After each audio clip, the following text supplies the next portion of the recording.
Hi hello. അപ്പോൾ ഇന്നത്തെ നമ്മുടെ സ്പെഷ്യൽ ഒരു റെസ്റ്റോറൻറ്റ് സ്റ്റൈൽ ദാൽ കറി റെസിപ്പിയാണ്. അപ്പോൾ എങ്ങനെയാ തുടങ്ങിയാലോ?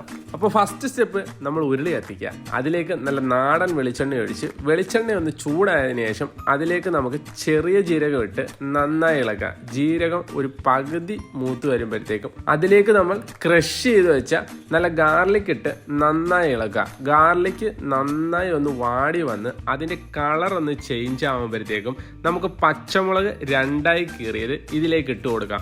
ഇനി ഗാർലിക്കും പച്ചമുളകും എല്ലാം കൂടെ നന്നായി സോട്ട് ചെയ്യുക. അപ്പൊ പച്ചമുളകും ഗാർലിക്കും കൂടെ നന്നായി സോട്ട് ചെയ്തതിന് ശേഷം അതിലേക്ക് നമ്മൾ വറ്റൽമുളക് രണ്ടായി കീറിയത് കൂടെ ഇട്ട് കൊടുക്കുക. അപ്പം വറ്റൽമുളകും ഗാർലിക്കും എല്ലാം കൂടെ നന്നായി മിക്സ് ചെയ്ത് അതിനൊപ്പം കുറച്ചൊന്ന് വാടി വരുമ്പോഴത്തേക്കും നമുക്ക് സവാള സ്ലൈസ് ചെയ്തതും കൂടെ ആഡ് ചെയ്ത് കൊടുക്കാം. അപ്പം ഇത് ഇത്രയും കൂടെ നന്നായി ഒന്ന് മിക്സ് ചെയ്ത് സവാള ഒന്ന് വാടി വരുമ്പോഴത്തേക്കും അതിലേക്ക് നമുക്ക് പരലുപ്പ് കൂടി ആഡ് ചെയ്ത് നന്നായി ഇളക്കുക. സവാള നല്ല സോട്ട് ആയതിനു ശേഷം അതിലേക്ക് നമ്മൾ അരിഞ്ഞു വെച്ച തക്കാളിയും കൂടെ ആഡ് ചെയ്ത് നന്നായിട്ട് സോട്ട് ചെയ്യുക. ഇനിയാണ് നമ്മുടെ മെയിൻ ഭാഗം, പൊടി ഐറ്റംസ് ചേർത്ത് കൊടുക്കുക. അതിലേക്ക് മുളക് പൊടി, മഞ്ഞപ്പൊടി, കുരുമുളക് പൊടി ചേർത്ത് നന്നായി ഇളക്കി പൊടിയുടെ കുത്തലെല്ലാം വിട്ടുപോയതിനു ശേഷം നമ്മൾ നേരത്തെ ബോയിൽ ചെയ്ത് വെച്ച ദാല് ഇതിലേക്ക് തട്ടുക. അപ്പോൾ ദാലും ഈ മസാലയും എല്ലാം കൂടെ നന്നായിട്ട് സെറ്റ് മീൻസ് ഇതെല്ലാം കൂടെ നന്നായിട്ടൊന്ന് തിളച്ചു വരുമ്പോഴത്തേക്കും നമുക്ക് അതിനകത്തോട്ട് കുറച്ച് നെയ്യ് ആഡ് ചെയ്ത്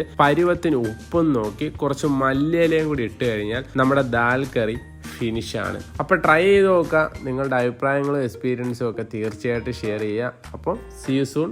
വീണ്ടും കാണാം.